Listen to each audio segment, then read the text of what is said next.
قل اللهم مالك الملك تؤتي الملك من تشاء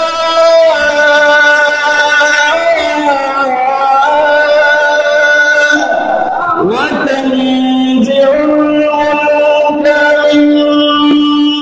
ممن تشاء وتعز من تشاء وتذل من تشاء بيدك الخير إنك على كل شيء قدير আওয়াজ করে বলেন আল্লাহু আকবার আল্লাহ বলেন আমি হলাম সকল ক্ষমতার মালিক আল্লাহ যাকে ইচ্ছা তাকে রাজত্ব দান করেন আর যাকে ইচ্ছা তার কাছ থেকে রাজত্ব ছিনিয়ে নেন যাকে ইচ্ছা তাকে ক্ষমতার মসনদে বসান আল্লাহ যাকে ইচ্ছা তাকে ক্ষমতার মসনদ থেকে জুতার পিটার বাড়ি খাওয়া ক্ষমতার মসনদ থেকে নামায় দেয় মুহতারাম হাজিরিন এই জন্য এই হায়াতুল জিন্দেগিকে কাজে লাগাতে হবে আমাদেরকে আল্লাহ রাব্বুল আলামিন যখন যা দিবেন তার প্রতি সন্তুষ্ট থাকতে হবে আমি ক্ষমতার মালিক হয়েছি শুকরিয়া আদায় করতে হবে কার আমি চেয়ারের উপর বসেছি এটা আমার কোনো ক্ষমতা না এই ক্ষমতার মালিক কে আল্লাহ আমাকে বসাইছেন বিদায় বসতে পারছে এই জন্য শুকর আদায় করতে হবে কার কৃতজ্ঞতা প্রকাশ করতে হবে কার আপনাকে যত টাকার মালিক বানাইছেন আপনাকে যে চাকরি দিয়েছেন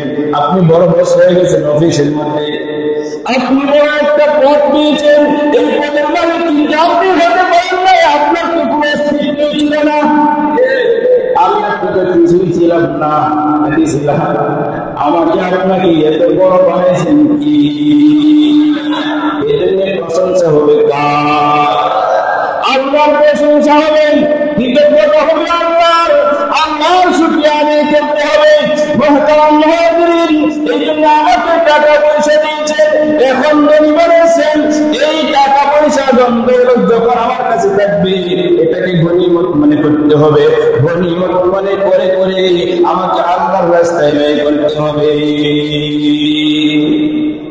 আল্লাহ রাব্বুল আলামিন কসম করতেছেন শপথ করতেছেন সময়ের শপথ সময়ের শপথ কেন করেছেন মুফাসসিরিন کرام তাফসীরের কিতাবের মধ্যে অনেকগুলো কারণ উল্লেখ করেছেন তার মধ্যে দেখেন একটা কারণ হচ্ছে সময় হচ্ছে অত্যন্ত দামি সম্পদ সময় হচ্ছে মহামূল্যবান সম্পদ সময় এত দামি সম্পদ একজন মানুষ এই সময়টাকে যদি কাজে লাগাইতে পারে যতটুকু সময় তাকে আল্লাহ দান করেছেন ততটুকু সময় যদি সে আল্লাহর ইবাদত বন্দেগী করে কাটাইতে পারে আল্লাহর ইবাদত বন্দেগী করে কাটাইতে পারে রাসূলের ইতাআত করে কাটাইতে পারে তাহলে এই সময়ের মূল্যায়ন করার কারণে সে সফলতা অর্জন করতে পারবে আর যদি সে সময়ের মূল্যায়ন না করে সময়ের কদর না করে সময়কে অপচয় করে অনর্থক নষ্ট করে ফেলে তাহলে সে সফলতা অর্জন করতে পারবে না সে বিফল হয়ে যাবে এই জন্য যারা সময়কে কাজে লাগাইছে তারা দুনিয়াতে দামি হয়ে গেছে আখিরাতের জিন্দেগিতেও দামি হয়ে গেছে দুনিয়ার জমিনে যে যত বড় দামি হয়েছে যে যে লাইনে দামি হোক না কেন যে যত বড় ইজ্জতের মালিক হয়েছে যে যে লাইনে মালিক হোক না কেন, দুনিয়ার লাইনে হোক অথবা আখিরাতের লাইনে হোক, সময়ের মূল্যায়ন না করে কি ইজ্জতের মালিক হইতে পারছে নাকি? কোন কথা বলতে পারছে? একজন খেলোয়াড়, সেও সময়ের মূল্যায়ন করছে, সময়টাকে খেলার কাজে বিয়ে করছে। একজন ইঞ্জিনিয়ার, বড় ইঞ্জিনিয়ার হয়েছে, সেও সময়ের মূল্যায়ন করেছে, সময়টাকে এই কাজে লাগাইছে, এই জন্য সে দুনিয়াতে বড় ইঞ্জিনিয়ার হইতে পারছে। একজন ডাক্তার, একজন ব্যারিস্টার, সেও সময়ের মূল্যায়ন করেছে। নাকি সময়ের মূল্যায়ন ছাড়া তারা এত কিছু হয়ে গেছে?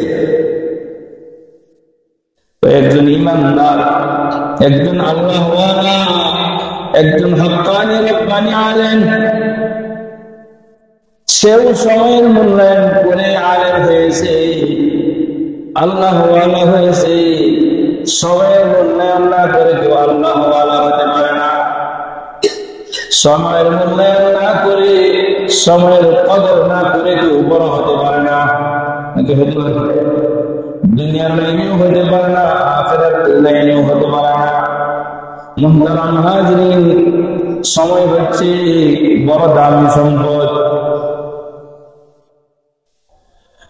এই সময়কে যারা কাজে লাগাবে, সময়ের মূল্যায়ন যারা করবে, সময়ের কদর যারা করবে, হায়াতের জিন্দেগির কদর যারা করবে, আল্লাহ রাব্বুল আলামিনের ইবাদতের মধ্যে যারা এই সময়টাকে কাজে লাগাবে, তারা দুনিয়াতেও দামি হয়ে যাবে, আখিরাতের জিন্দেগিতেও দামি হয়ে যাবে। যারা দুনিয়ার হায়াতের জিন্দেগিতে সময়টাকে কাজে লাগাবে না, এরা দুনিয়াতেও দামি হতে পারবে না, আখিরাতেও দামি হতে পারবে না। এই জন্য আল্লাহ রাব্বুল আলামিন সর্বপ্রথম সময়ের শপথ করেছেন, সময়ের শপথ। এখানে আসর শব্দের অর্থ হচ্ছে সময়, অথবা কেউ কেউ বলেছেন আসরের নামাজকে বোঝানো হয়েছে। মুহতারাম হাজরিন, আসরের সময়টা, আসরের নামাজটা অত্যন্ত গুরুত্বপূর্ণ বিধান। যদি কোনো বান্দা বান্দি এই সময়ের মূল্যায়ন করতে পারে, সময়কে অপচয় না করে, আল্লাহু আকবার, সময়ের মূল্যায়ন করার কারণে কাল কিয়ামতের ময়দানে আল্লাহ রাব্বুল আলামিন তাকে আরশে আজিমের ছায়ার নিচে জায়গা দান করবে। নবীজি বলেন, ইগতানিম খামসান ক্বাবলা খামস, শাবাবাকা ক্বাবলা হারামিকা ওয়া সিহহাতাকা ক্বাবলা সুকুমিকা ওয়া গিনাকা ক্বাবলা ফাকরিকা ওয়া হায়াতাকা ক্বাবলা মাউতিক। ও দুনিয়ার উম্মতের দল, পাঁচটা জিনিস আসার আগে আগে পাঁচটা জিনিসের মূল্যায়ন করো। কয়টা জিনিস আসার আগে আগে কয়টা জিনিসের মূল্যায়ন করার কথা বলেছেন? আওয়াজ করে বলেন, কয়টি? পাঁচটি। নবীজি বলেন, ইগতানিম খামসান ক্বাবলা খামস, শাবাবাকা ক্বাবলা হারামিকা ওয়া সিহহাতাকা ক্বাবলা সুকুমিকা ওয়া গিনাকা ক্বাবলা ফাকরিকা ওয়া ফারাগাকা ক্বাবলা শুগলিকা ওয়া হায়াতাকা ক্বাবলা মাউতিক।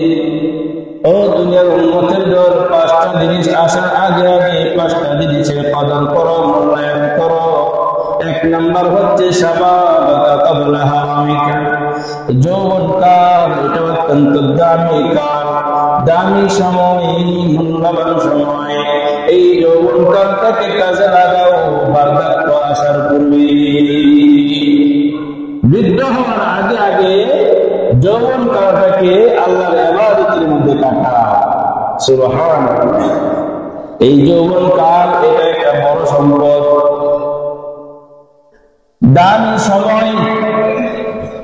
এই যৌবনকালটাকে যদি কাজে লাগাইতে পারো মুমিন, নবীজি ইরশাদ করেন, যারা যৌবনকালকে কাজে লাগায়, যৌবনকালটাকে আল্লাহর ইবাদতের মধ্যে কাটায়, আল্লাহু আকবার, তাদেরকে আল্লাহ আরশে আজিমের ছায়ার নিচে জায়গা দান করবে।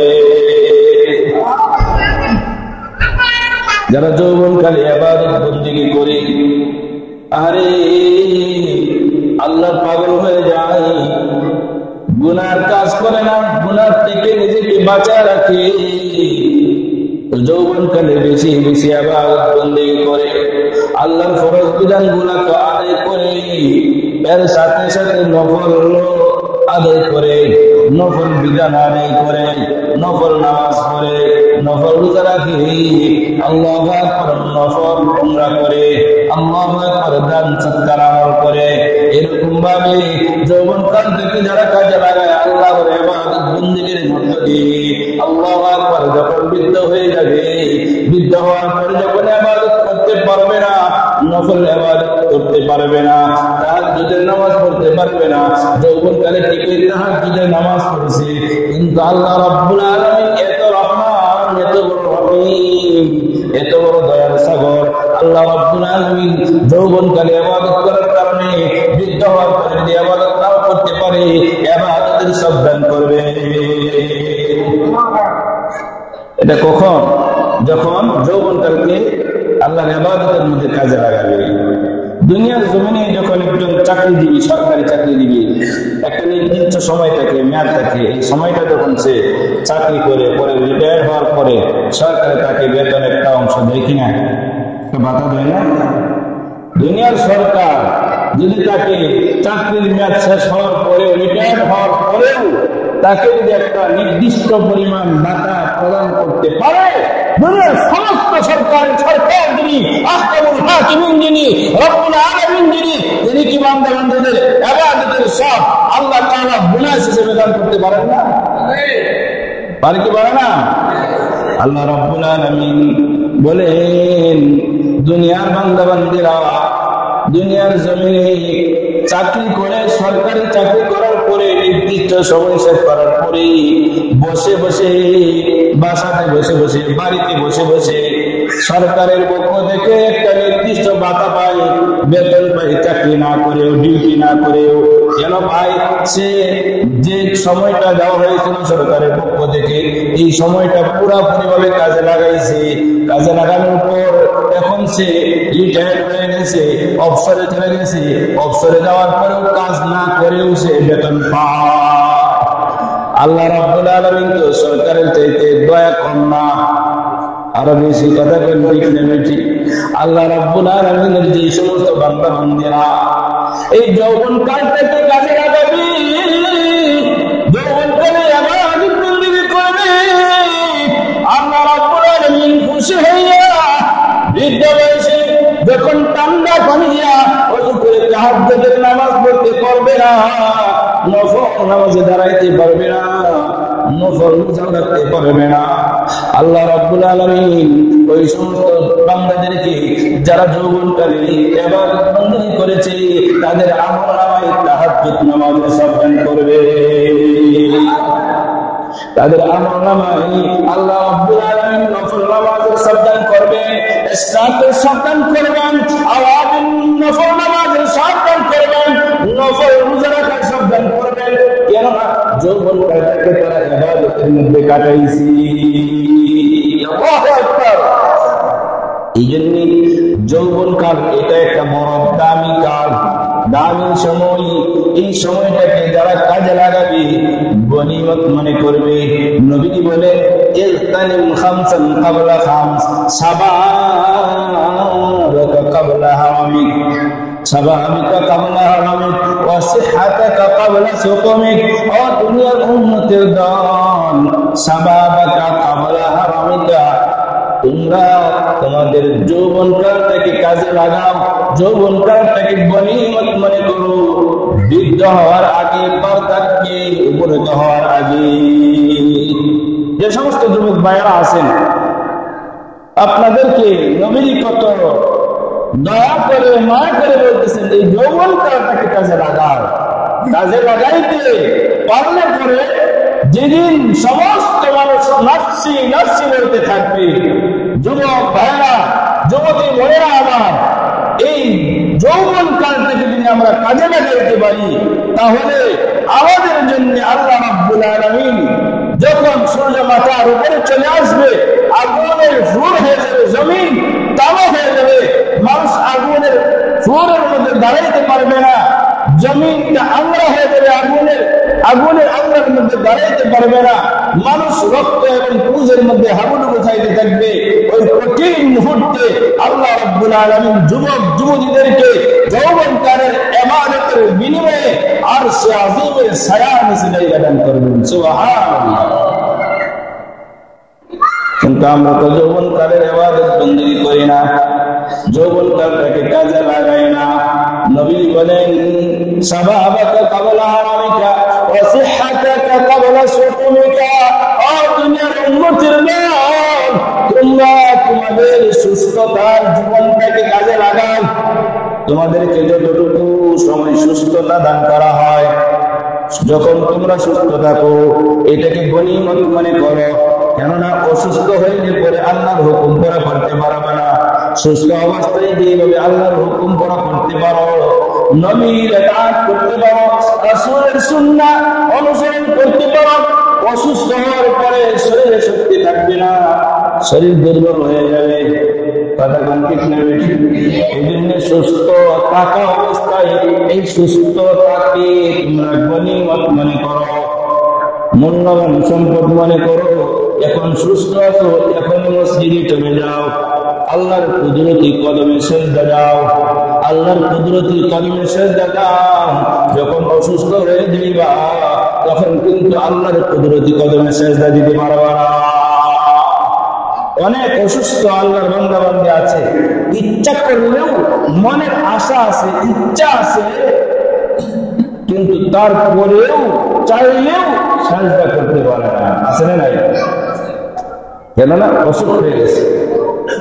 এই জন্য নবী বলেন, ও দুনিয়ার উম্মতের দল, সুস্থতাকে কাজে লাগাও, সুস্থতাকে কাজে লাগাও। অসুস্থ হওয়ার পূর্বে এইটাকে গনিমত মনে করো। যদি সুস্থতার সময়টাকে কাজে লাগাইতে পারো, মুমিন আয়াতের জিন্দেগিতে ইবাদত বন্দেগী করে যদি কাটাইতে পারো, তাহলে তুমি বিফল হইবা না, তুমি সফল মুমিন হইবা, তুমি জান্নাতের মেহমান হইবা। আর না হয় তুমি বিফল হয়ে যাইবা। ওয়াবিনাকা ক্বাবলা ফাকরিকা। নবীজি বলেন 3 নম্বর, উম্মতের দল, এখন তোমার কাছে টাকা পয়সা আছে, ধন দৌলত আছে, তুমি ধনী মানুষ, এই টাকা পয়সাকে ধন দৌলতকে দ্বীনের কাজে লাগাও, ইসলামের জন্য ব্যয় করো, দ্বীনের জন্য ব্যয় করো, আল্লাহর রাস্তায় ব্যয় করো। আল্লাহ আকবার। যখন টাকা পয়সা থাকবে না, ধন দৌলত থাকবে না, তখন কিন্তু আল্লাহর রাস্তায় খরচ করতে পারবে না। কি বলে? খরচ করা যাবে? কত ধনী মানুষ, কত টাকাওয়ালা, টাকা যখন ছিল তখন কিন্তু কাজে লাগায় নাই। কিছুদিন পূর্বে ওটা দেখছেন তুরস্কে, আরো বিভিন্ন জায়গায় কত কোটিপতি, কত বড় বড় দালান কোটার মালিক মুহূর্তের মধ্যে 1 মিনিটের ব্যবধানে এমন আল্লাহ তাআলা জমিনটাকে নাড়া দিয়েছেন, এক নাড়া দেওয়ার কারণে জমিনের তলদেশে চলে গেছে। কোটি টাকার মালিক ফকির হয়ে গেছে। কথা বলতে গেলে আমি আল্লাহ দন দিয়া বন দেখিলাম, কত ধনী ফকির কইরা রাস্তায় নামাইলাম। আমি আল্লাহ দন দিয়া বন দেখিলাম, কত ধনী ফকির কইরা রাস্তায় নামাইলাম। আমি আল্লাহ দন দিলে অবন্ধ কইতে পাবি না, আমি আল্লাহ কায়রা দিলে বুঝতে পারবি না। কথা কোন ঠিক না ঠিক? আল্লাহ কারেন বুঝতে পারবো, আল্লাহ দিলে টের পাবো, কত প্রয়াস করে টের পাবো। নষ্টরম হাজির নদীরে ফুল গন্ধে ফুল করে এই তো নদীর খেলা, সকালবেলা দলিলে তুই ফকির সন্ধ্যা বেলা। সবকিছুর মালিক কি? সকল ক্ষমতার মালিক কি? আমাদের সমাজে তো এক শ্রেণীর লোক আছে নাকি সকল ক্ষমতার মালিক নাকি জনগণ, নাউজুবিল্লাহ বিল্লাহ। ঈমান থাকবো না চাইবো, আর আওয়াজ করে বলে ঈমান থাকবো না চাইবো। সকল ক্ষমতার মালিক কি? সকল রাজত্বের মালিক কি? কিন্তু আমাদের সমাজে যারা বলে সকল ক্ষমতার মালিক জনগণ, তারা কি সঠিক কথা বলে না বেঠিক কথা বলে? এমন কথা করে ইমানদারের জবান দিয়ে বলতে পারে না। আল্লাহ রাব্বুল আলামিন বলেন, কুল ইল্লাহুম্মা মালিকাল মুলক তু'তিল মুলকা মান তাশা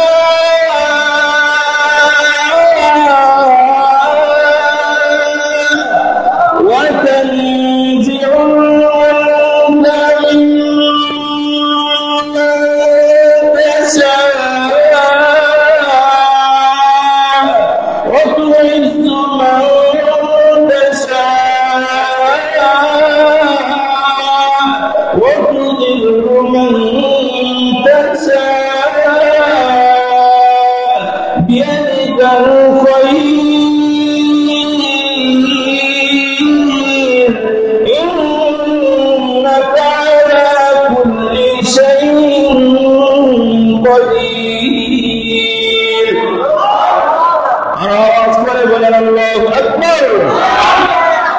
আল্লাহ বলেন, আমি হলাম সকল ক্ষমতার মালিক।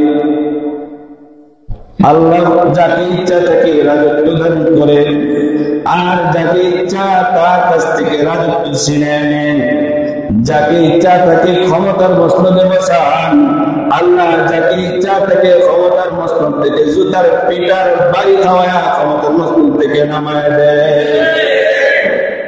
মুহতারাম হাজিরিন, এই জন্য এই হায়াতের জিন্দেগিকে কাজে লাগাতে হবে। আমাদেরকে আল্লাহ রাব্বুল আলামিন যখন যা দিবেন তার প্রতি সন্তুষ্ট থাকতে হবে। আমি ক্ষমতার মালিক হয়েছি, শুকরিয়া আদায় করতে হবে কার? আমি চেয়ারের উপর বসেছি, এটা আমার কোনো ক্ষমতা না। এই ক্ষমতার মালিককে আল্লাহ আমাকে বসাইছেন, বিদায় বসতে পারছে। এই জন্য শুকর আদায় করতে হবে কার? কৃতজ্ঞতা প্রকাশ করতে হবে কার?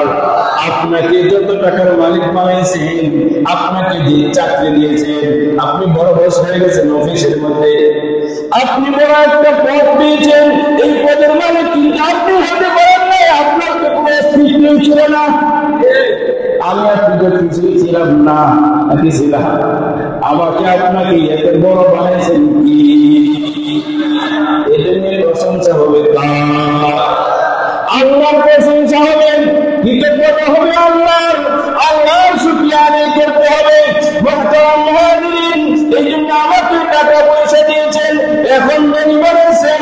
এই টাকা পয়সা যখন আমার কাছে থাকবে, এটাকে গনিমত মনে করতে হবে। গনিমত মনে করে করে আমাকে আল্লাহর রাস্তায় ব্যয় করতে হবে।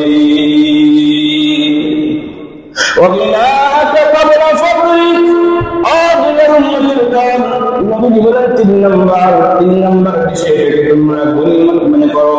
তোমরা যখন টাকা পয়সা তোমাদের কাছে দ্বন্দ্ব থাকবে, এটাকে তোমরা গনিমত মনে করো। গনিমত মনে করে না কইরা আল্লাহর রাস্তায় খরচ করো। গুনাহের কাজে খরচ করবা না। সাবধান, মাজারে খরচ করবা না, ওরসে খরচ করবা না। সাবধান সাবধান, আল্লাহর নাফরমানির মধ্যে খরচ করবা না। মাজারে গিয়া তুমি বাবারে দুধ কলার সবজি কলা খাওয়াইবা না, বরং বাবা মা তোমার সবচেয়ে বড় পীর। বাবা মার খোঁজ খবর নিবা, বাবা মার মুখের মধ্যে খাবার করে দিবা, আল্লাহর বড় বলি হয়ে যাইবা। বর্তমান সময়ে মার খবর নেই না, পীর বাবার কাছে দুধ আর সবজি কলা নিয়ে যা। কপাল করা বুঝে না, চিনে না বড় অলিকে, চিনে না বড় পীরকে। মা বাবার চাইতে দুনিয়ার জমিনে উপরে আসমানের নিচে বড় পীর আর কেউ হইতে পারে? যাদের ডাইরেক্ট আল্লাহর কাছে কবুল, কোনো সন্দেহ নাই। সুবহানাল্লাহ। এই জন্য খলিফা মারওয়ান বাদশাহ হওয়ার পরে মার কাছে যাইতেন, গিয়ে বলতেন, আসসালামু আলাইকুম ওয়া রাহমাতুল্লাহ রাহিমাতুল্লাহ। ওগো আম্মা জান, আপনার উপর আল্লাহর রহমত বর্ষণ হোক।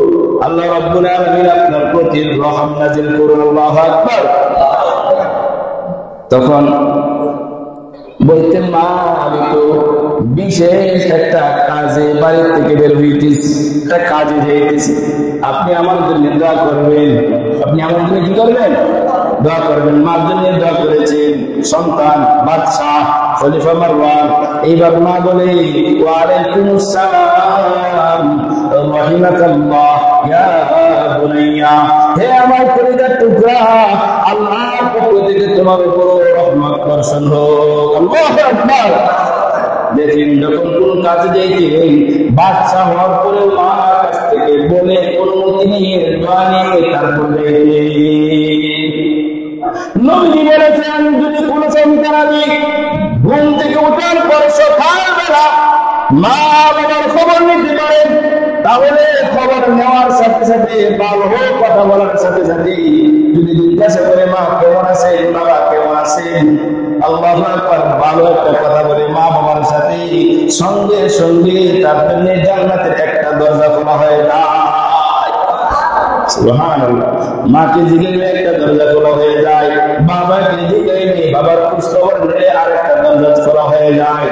চিন্তা করেন, সাহাবায়ে কেরাম বললেন, ইয়া রাসূলুল্লাহ, আমার তো বাবা নাই, মা আছে, এখন মার সাথে যদি সকালবেলা ভালো আচরণ করি, ভালো কথা বলি, মার খোঁজখবর নেই, আমার জন্য কি জান্নাতের দরজা খোলা হয়ে যাবে সকালবেলা?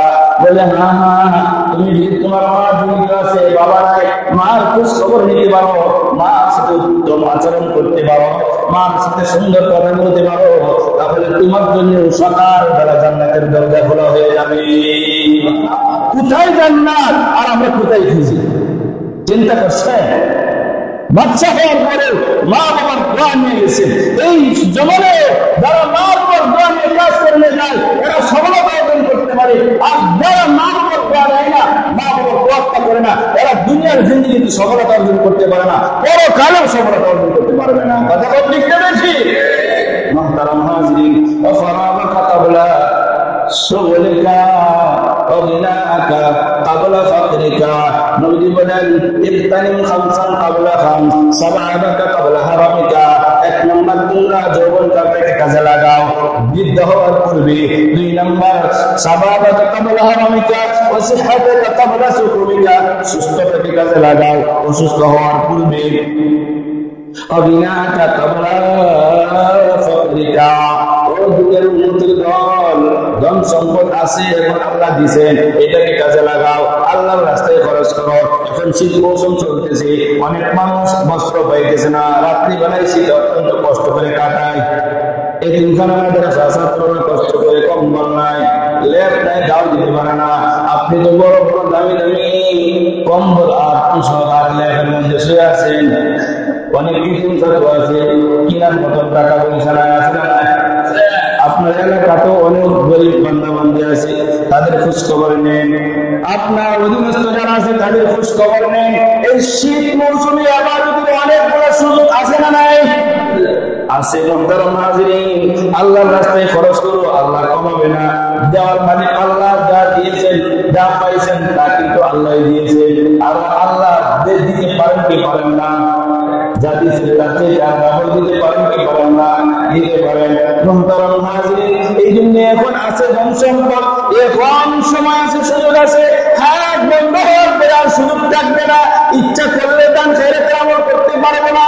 এই জন্য এখনই দেওয়ার কথা বলছেন, এখন আছে, এখন দাও।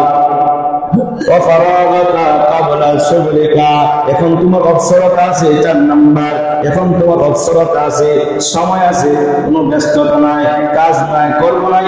অনর্থক সময়টা বসে বসে নষ্ট করে দিও না, এই সময়টাকে আল্লাহর কাজে লাগাও। এখন সময় আছে নামাজ পড়ার, এখনই নামাজ পড়ে নেই, পরে পড়বো এমন না।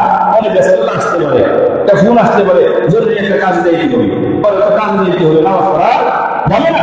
এই জন্য সময় মতো নামাজ পড়া, অত্যন্ত নামাজ পড়া, আল্লাহর বিধান আগে পড়া করা, সময়কে অপচয় না করা। যারা সময়কে অপচয় করে, অপচয়কারীরা শয়তানের ভাই। আর যারা সময়কে অপচয় করে, এরা জাহান্নামের আগুনে চলে যাবে। নাউযুবিল্লাহি মিন যালিক। মুহতারাম হাজিরিন, তাহলে অবসর আদায়কে কাজে লাগানো, অবসর সময়টাকে গনিমত মনে করা, ব্যস্ততা আসার করবে। ও হায়াতুকা ক্বাবলা মাউতিকা, নবীজি বলেন পুরো জীবনটাকে, হায়াতটাকে কাজে লাগাও, মৃত্যু আসার করবে। মৃত্যু সকলের নিকট আসবে কিনা? সবাই মৃত্যুবরণ করবো কিনা? এই মৃত্যুবরণ করার আগে হায়াতটাকে যদি কাজে লাগাইতে পারি, তাহলে আমি সফল মুমিন হতে পারবো। যারা হায়াতের জিন্দেগি কাজে লাগাবে তারা সফলতা অর্জন করতে পারবে, দুনিয়াতে আখিরাতে সফলতা অর্জন করতে পারবে। মুহতারাম হাজিরিন, দুনিয়ার মহব্বত, ধোঁকা, সব গুনার মূল হচ্ছে দুনিয়ার মায়া, মমতা, মহব্বত, ভালোবাসা। তা আমার কথা না, নবীজি বলেন কত বড় উচ্চাঙ্গের কথা, চিন্তা করেন। নবীজি বলেন হুব্বুদ দুনিয়া রাসু কুল্লি খাতিআ, দুনিয়ার মহব্বত সমস্ত গুনাহের মূল। দুনিয়ার মহব্বত কি? আবার বলেন, দুনিয়ার মহব্বত সমস্ত গুনাহের মূল। আচ্ছা, দুনিয়ার মহব্বতে, টাকা পয়সার মহব্বতে তো ভাইয়ের মাথা ফাটায়, জমির কারণে তো ভাইয়ের মাথা ফাটা, সন্তান বাবার মাথায় আঘাত করে। এই দুনিয়ার মহব্বতের কারণে না, আখিরাতে দেখি দুনিয়ার কারণে একজন আরেকজনের মাথা ফাটায়, একজন আরেকজনের উপর মামলা করে, কেস করে। এই জন্য হচ্ছে সাবধান, দুনিয়ায় একবারে অন্তরে জায়গায় দেবে না। তবে জরুরত হিসেবে কিছু প্রয়োজন আছে, চলার জন্য কিছু প্রয়োজন আছে, এটা নামিয়ে রাখবা, দিলের মধ্যে বসাইবা না। দুনিয়ার মহব্বত অন্তরের মধ্যে রাখা যাবে না, একদিন আমাকে চলে যেতে হবে। দুনিয়ার মহব্বত যদি দিলের মধ্যে জায়গা দিয়ে দাও, তাহলে এটা সমস্ত গুনাহের মূল হয়ে দাঁড়াইবে। সাবধান, দুনিয়ার মহব্বত অন্তরের মধ্যে রাখো। ঠিক আছে ইনশাআল্লাহ। আল্লাহ রাব্বুল আলামিন আমাদের সকলকে হায়াতের জিন্দেগি কাজে লাগানোর তৌফিক দান করুন। শুকর বলি আমিন।